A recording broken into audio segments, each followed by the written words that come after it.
నమస్తే welcome to our channel. గత ప్రభుత్వ హయాంలో సకల శాఖ మంత్రిగా వ్యవహరించినటువంటి సజ్జల రామకృష్ణారెడ్డి నందిగం సురేష్ని గుంటూరు జైల్లో కలిసి వచ్చి ఆయన మీడియాతో మాట్లాడుతూ కొన్ని కీలక వ్యాఖ్యలు చేశారు. మరి ఇదే దుష్ట సంప్రదాయం చంద్రబాబు గారు కొనసాగిస్తే ఈ సంప్రదాయం చంద్రబాబు నాయుడు గారిని కూడా వదలదని, ఇప్పుడు చేస్తున్నటువంటి అరెస్టులన్నీ కూడా అక్రమ అరెస్టులు అంటూ ఆయన వ్యాఖ్యానించారు. అసలు వీటిని ఏ విధంగా చూడాలి తెలుసుకునే ప్రయత్నం చేద్దాం. దీన్ని విశ్లేషించడానికి మనతో పాటుగా ఉన్నారు ప్రముఖ రాజకీయ విశ్లేషకులు అంకంరావు గారు. నమస్తే సార్. నమస్తే. గుంటూరు జైల్లో నందిగం సురేష్ని కలిసి వచ్చిన తర్వాత ప్రస్తుతం కూటమి ప్రభుత్వం ఫస్ట్ సోషల్ యాక్టివిస్టులను అరెస్ట్ చేసింది. తర్వాత తమ ఎమ్మెల్యేలు, ఎంపీలు గత ప్రభుత్వ హయాంలో ఎవరైతే చేశారో వాళ్ళందరి మీద కూడా అక్రమ కేసులు బనాయించి అరెస్టులు చేస్తుంది. ఈ నేపథ్యంలోనే నందిగం సురేష్ని కానివ్వండి, కాకానిని కానివ్వండి అరెస్ట్ చేసిందంటూ మాట్లాడారు సార్. ఇదే దుష్ట సంప్రదాయం కొనసాగితే అసలు చంద్రబాబు నాయుడు గారిని కూడా వదలదు అంటూ ఆయన చెప్తున్నారు. అసలు ఈ వ్యాఖ్యలని ఏ విధంగా చూడాలి? అంటే ఇంకా 4 సంవత్సరాలు ఉంది కూటమి ప్రభుత్వానికి, అయినా సరే ఇప్పుడు ప్రస్తుతం అందరూ వైసీపీ నుంచి వచ్చిన వాళ్ళందరూ కూడా మా ప్రభుత్వమే అధికారంలోకి వస్తుంది అనడం కానివ్వండి, ఇటువంటి బెదిరింపులు కానివ్వండి అధికారుల పైన, లేదంటే ఈరోజు సజ్జల చేసినటువంటి వ్యాఖ్యలు కానివ్వండి, ఏ విధంగా చూడాలంటారు? అంటే సజ్జల రామకృష్ణారెడ్డి గారు పర్యటనలు చూస్తూ ఉంటే జగన్మోహన్ రెడ్డి చేయాల్సిన పర్యటనని సజ్జల రామకృష్ణారెడ్డి ఎందుకు చేస్తున్నాడు అంటే, ఇక జగన్మోహన్ రెడ్డి సంబంధించి రాజకీయ ప్రస్థానం ముగిసిందని భావిస్తున్నాడా, లేదు నేనే ఈ పార్టీకి అధినేతనని చెప్పని ఇతను భావిస్తున్నాడా? ఇది జనంలో ఆలోచిస్తున్నారనమాట. అంటే ఇంతకుముందు అన్నీ జగన్మోహన్ రెడ్డి ఎక్కడికైనా వెళ్ళి వాళ్ళని పరామర్శించి మాట్లాడేవాడు కదా. మొన్న కాకాని గోవర్ధన్ రెడ్డి దగ్గరకు కావచ్చు, ఇప్పుడు నందిగం సురేష్ దగ్గరకు కావచ్చు, సజ్జల రామకృష్ణారెడ్డి వచ్చేసి మాట్లాడుతున్న విధానం చూస్తున్న తర్వాత ఇంకోటి కూడా మాట్లాడాడు. ఇప్పుడు దీన్ని తీవ్రంగా పరిగణించాలి ఎన్నికల కమిషన్ వారు. ఎందుకంటే వాళ్ళు ఎప్పుడైతే ఎన్నికల తేదీ ప్రకటించారో ఆంధ్ర రాష్ట్రం యావత్తు వాళ్ళ చేతిలోకి వెళ్ళిందని దాన్ని అడ్డం పెట్టుకొని హింస చేశారు తెలుగుదేశం ప్రభుత్వం వాళ్ళు, భయభ్రాంతులను గురి చేశారు, అడ్డదిడ్డంగా బదిలీ చేశారని చెప్పని స్వయంగా చెబుతున్నాడు. ఇది మొన్న చెప్పాడు, ఇవాళ చెప్తున్నాడు. మరి ఇదే విధంగా కనుక వదిలేస్తే పదే ఇదే చెప్తాడు, జనం కూడా నిజమని నమ్మే పరిస్థితి అయితే ఉంటుంది. వాళ్ళు అదే ప్రణాళికతో ముందుకెళ్తున్నారు. దాన్ని గమనించుకుంటూ ఉంటే వాళ్ళు ఏ విధంగా ముందుకెళ్తున్నారో ఒక్కసారి ఆలోచించుకోండి. ఎందుకంటే వీళ్ళకి ఈ అవకాశాలు, ఇట్లా మాట్లాడే ధైర్యం, ఎందుకంటే ఒకసారి ఏమవుతుందంటే ఎటు మన ఇబ్బంది పెడతారు, కారాగారంలో పెడతారు అన్నప్పుడు తెగింపు అనేది వస్తుంది. ఆ తెగింపు అనేది దింపుడు కల్లా ఆశయం అనమాట. దింపుడు కల్లా ఆశయం అంటే మామూలుగా చనిపోయిన వ్యక్తిని శ్మశానానికి తీసుకెళ్ళేటప్పుడు మధ్యలో 3 సార్లు కిందకు దించి చెవులో నారాయణ నారాయణ అంటూ ఆయన పేరు పెట్టి పిలుస్తారు. తండ్రి అయితే తండ్రి, ఏ విధంగా అయితే తలకొరి పెట్టేవాళ్ళు పిలుస్తూ ఉంటారనమాట. వాళ్ళ ఆలోచన ఏందంటే ఇంకా ఏదన్నా కొన ఊపిరితో ఎక్కడన్నా ఉంటే పిలిస్తే లేచి వస్తాడు కదా అని చెప్పని. ఇప్పుడు ఏళ్ల పరిస్థితి కూడా అట్లానే ఉంది. వేమి తేడా అయితే ఇంత మాత్రం కూడా లేదు. కారణం ఏంటంటే అతను చెప్తున్నట్టు మొట్టమొదట వర్రా రవీందర్ రెడ్డి, బోరుగడ్డ అనిల్ కావచ్చు, వర్రా రవీందర్ రెడ్డి కావచ్చు, ఇలాంటి వాళ్ళందరినీ అదుపులో తీసుకున్న మాట వాస్తవం. ఇప్పటికీ వాళ్ళు అదుపులో ఉన్నారు. వాళ్ళు మాట్లాడింది, వాళ్ళు చేసింది, ఇతను చెప్పే విధానంతో వాళ్ళకెవరికి సంబంధం లేదు. ఎవరో తప్పుడు ఎప్పుడో 10 సంవత్సరాలు 5 సంవత్సరాల క్రితం ఇవన్నీ తిరగదోడి ఈరోజు దాని గురించి బయటకెత్తున్నారని చెప్పి మాట్లాడుతున్నాడు కదా. అతను వర్రా రవీందర్ రెడ్డి అనే అతను చేసింది విజయలక్ష్మి గారికి సంబంధించి ఆమె గురించి రాశాడు, షర్మిల గారి గురించి రాశాడు, షర్మిల గారి గురించి మాట్లాడాడు. అట్లాగే సునీత వాళ్ళ వివేకానంద రెడ్డి గారి కుమార్తె, ఆమె గురించి కూడా రాశాడు. వాళ్ళెవరు? జగన్మోహన్ రెడ్డికి కన్న తల్లి, తోబుట్టిన చెల్లి, బాబాయ్ కుమార్తె. మీరు ప్రభుత్వం అధికారంలో ఉండంగా వాళ్ళని ప్రోత్సహించారు, వాళ్ళని శిక్షించలేదు. ఈ ప్రభుత్వం వచ్చిన తర్వాత అతను అదుపులో తీసుకుంటా ఉంటే అతను మంచాడు అన్నట్టు మీరు చెప్తా ఉన్నారు. బోరుగడ్డ అనిల్ ఏ విధంగా మాట్లాడాడు? అలాంటి వ్యక్తుల్ని అదుపులో తీసుకుంటే న్యాయస్థానం కూడా వాళ్ళని ఏ విధంగా తీవ్రంగా మందలించింది. ఇప్పుడు నీ కుమారుడి పరిస్థితి ఏంటి? నీ కుమారుడికి దగ్గరకు వచ్చేసరికి నువ్వు మాట్లాడుతున్నావు. ఇప్పుడు అంతా ఈ విషయం ఏంటంటే రేపు పొద్దున ఆయన కుమారుని అదుపులో తీసుకోబోతున్నారు భార్గవరెడ్డిని అనే ఉద్దేశంతో మాట్లాడుతున్నాడు ఈయన. ఏదో పోస్టులు పెడితే దాన్ని ఫార్వర్డ్ చేస్తే ఈ విధంగా చేస్తారా అన్నట్టు మాట్లాడుతూ ఉన్నాడు. దానికి కర్త క్రియ కర్మ అతనే కదా మొన్నటిదాకా. ఈరోజు అతను ఏదో లేడు, మంచివాడు, ఏమి సంబంధం లేదు అని చెప్పుకునే భాగంగా ఈరోజు సజ్జల రామకృష్ణారెడ్డి మాట్లాడుతున్నాడు ఇక్కడ. అంత తప్ప వేరే అయితే ఏమి లేదు కదా.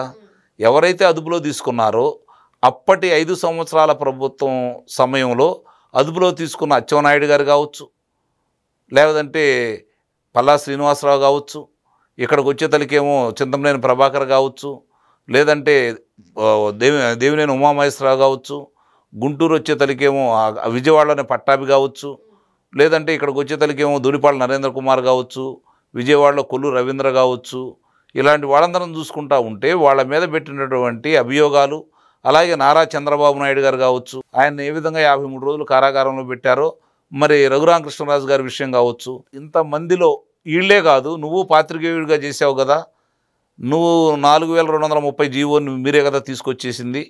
దాన్ని అడ్డం పెట్టుకొని బిఆర్ నాయుడు గారిని కావచ్చు, మూర్తి గారిని కావచ్చు, సాంబశివరావు గారిని కావచ్చు, మిగిలిన వాళ్ళ సిబ్బందిని కావచ్చు, లేదంటే రాధాకృష్ణ గారిని కావచ్చు, వెంకటకృష్ణ గారిని కావచ్చు, ఇంతమంది మీద ఎలాంటి అభియోగాలు పెట్టిందో ఒకసారి గుర్తు చేసుకో. నువ్వు జరిగిన విషయాలన్నీ మననం చేసుకో.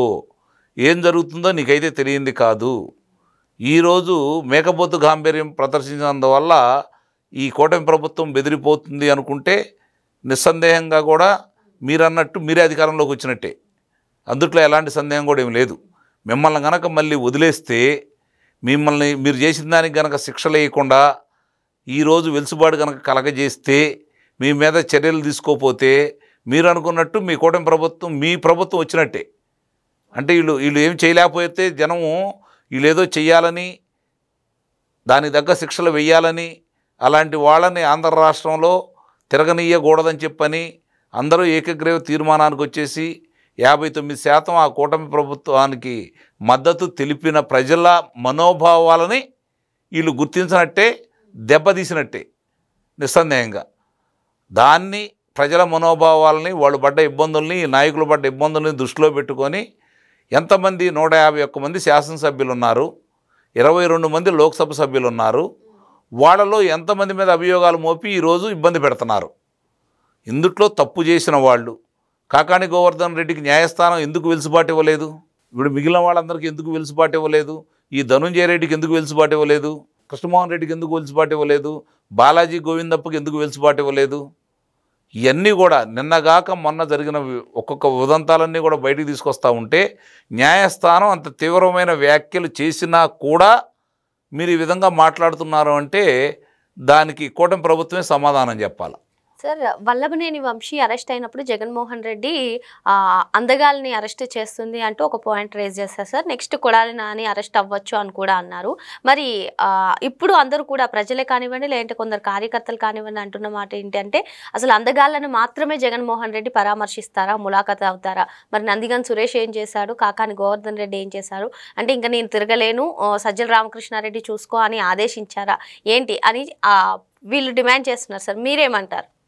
ఇది కూడా ఆలోచించాల్సిన విషయమే. నిజమే కదా. అందుకే నేను ఇందాక ప్రారంభంలో చెప్పింది, జగన్మోహన్ రెడ్డి ఎందుకు ఆగిపోయాడు, సజ్జల రామకృష్ణారెడ్డి ఎందుకు వీళ్ళందరి దగ్గరికి తిరుగుతున్నాడు అంటే, ఇక జగన్మోహన్ రెడ్డిని పక్కన పెట్టి నేనే పార్టీ పగ్గాలు చేపట్టాలని భావిస్తున్నాడేమో చూడాలి. ఇప్పుడు అంటే మీరు అన్నట్టు అందగాడు కాకపోవచ్చు, వీళ్ళందరూ అందగాళ్ళు కాదని చెప్పని ఆయన పరామర్శించలేదా? ఇది కూడా ప్రజలు ఆలోచించుకుంటున్నమాట. వాస్తవం మీరు అన్నది కూడా మంచి విషయమే, కాదని అయితే నేను కొట్టిపారేయలేను. కానీ ఒకటి మాత్రం నిజం, కళ్ళ ముందు కనపడుతున్నటువంటి సాక్ష్యాధారాలను ముందు పెట్టి ఎవరైతే అదుపులో తీసుకున్నారో వాళ్ళని ప్రశ్నిస్తూ ఉంటే సరైన సమాధానాలు రాకపోబట్టి ఇవి న్యాయస్థానం ముందు పెట్టినందువల్లే వాళ్ళని ఇంకా పొడిగించుకుంటూ వస్తూనే ఉన్నారు. ఇది కూడా గమనించుకోవాలి. ఇప్పటితోటి ఇళ్ళలాగానే పండగ కాదు.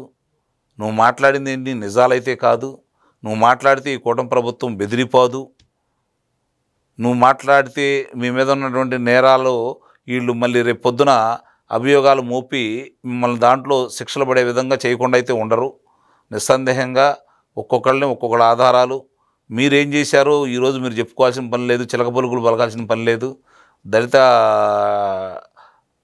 వైద్యులు సుధాకర్ గారి కాడి నుంచి మొదలుపెట్టుకొని దళిత వాహన చోదకుడు సుబ్రహ్మణ్యాన్ని వరకు చూసుకొని కిషోర్ని చూసుకున్నా, లేకపోతే నా నా నందం సుబ్బయ్యని చూసుకున్నా, లేకపోతే తోట చంద్రయ్య గారిని నేను చూసుకున్నా, ఇలాంటి వాళ్ళందరినీ చూసుకుంటా ఉంటే చివరికి పసిపిల్లాడైనటువంటి 15 సంవత్సరాల అమర్నాథ్ గౌడ్ని ఏ విధంగా చంపారో చూసుకున్నా, రఘురామకృష్ణరాజు గారిని ఏ విధంగా ఆయన్ని చంపేయాలని ప్రయత్నం చేశారో ఆయన పుట్టినరోజు నాడే, అలాగే చంద్రబాబు నాయుడు గారి వివాహ దినోత్సవం రోజు నాడే అదుపులో తీసుకునే క్రమంలో ఎంత రాక్షసంగా ప్రవర్తించారో ప్రజలందరూ గుర్తించారు. కాబట్టి ఈ రాక్షస పాలన మాకు వద్దని చెప్పని ఏకగ్రీవ తీర్మానం చేసుకొని మిమ్మల్ని ఇంటికి పంపించారు.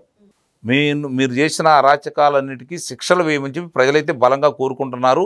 ఇప్పటికే ఆలస్యమైందని భావిస్తున్నారు. కాబట్టి మీరు ఏదో చెప్పినందువల్ల ఎన్ని నిజాలైతే కాదు, నిస్సందేహంగా కూటమి ప్రభుత్వం మీరు ఇలా మాట్లాడే అవకాశం కలగజేయటం మాత్రం పొరపాటు, అందుట్లో ఎలాంటి సందేహం కూడా ఏం లేదు. దాని మీదుగా చర్యలు తీసుకోవాలి. నిన్నగాక మొన్న మరి అతను జోగి రమేష్ ఇంట్లో వేడుక సందర్భంగా ఆ రోజు అక్కడ పిల్లవాడి దగ్గర నుంచి సైకిల్ తీసుకొని, పసిపిల్లాడి సైకిల్ని తీసుకొని ఏ విధంగా మీ వాళ్ళు ప్రవర్తించారో చూసిన తర్వాత కూడా ఈ కూటమి ప్రభుత్వం వాళ్ళ మీద ఇంకా చర్యలు తీసుకోకుండా ఏదో తూతూ మంత్రంగా 4 మాటలు చెప్పడం మాత్రం చూస్తూ ఉంటే కొంత ఇబ్బందికరమైన పరిణామమే. వాళ్ళకి కఠినమైన శిక్షలు వేయాలి, దాని మీద చర్యలు తీసుకోవాలి. ఇంకా ఎందుకు చూస్తూ కూర్చున్నారు? ప్రత్యక్షంగా కనపడుతున్న తర్వాత కూడా ఇది కూడా ఆలోచించుకోవాలి. ఇలాంటి చూచి చూడనట్టు వెళ్తున్నందువల్లే వాళ్ళు ఈ విధంగా మాట్లాడుతున్నారని అయితే మాత్రం ప్రజలందరూ భావిస్తున్నారు, నేను కూడా భావిస్తున్నాను. ఓకే సార్, మరో అంశంతో మళ్ళీ కలుద్దాం. Thank you sir.